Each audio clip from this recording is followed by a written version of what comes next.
喺青海報導。泰國曼谷有集會示威，要求總理佩通坦就通話錄音外泄事件下台。泰國同柬埔寨關係都升溫。柬埔寨前首相、現任參議院主席洪森強調，柬埔寨要捍衛領土主權，又威脅公開自己同他信家族對話，當中涉及可能冒犯泰國皇室言論。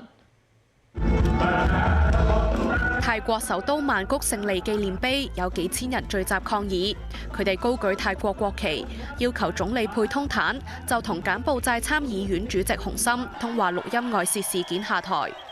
泰國同柬埔寨關係持續緊張，源於兩國士兵上個月喺邊境交火，導致一個柬埔寨士兵身亡。民眾不滿佩通坦喺錄音入面批評泰國軍方唔服從政府，又奉承洪森，令佢面臨政治危機。洪森喺金邊出席柬埔寨人民黨建黨74週年慶祝活動嘅時候，譴責泰國軍方上個月作出襲擊，形容對方行動非法。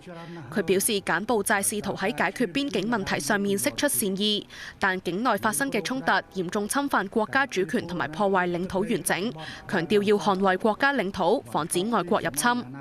曼谷郵報報導，洪森星期五喺政府會議上面話，泰國應該感謝佢曾經收留他信家族成員，又提及前總理他信，叫佢好好管教自己個女，即係現任總理佩通坦。洪森又威脅要公開自己同他信家族對話細節，內容涉及可能會冒犯泰國皇室嘅言論。佢表示，柬埔寨理解泰國嘅政治形勢，只係希望同泰國建立互相尊重嘅平等關係，互不侵犯同埋干預。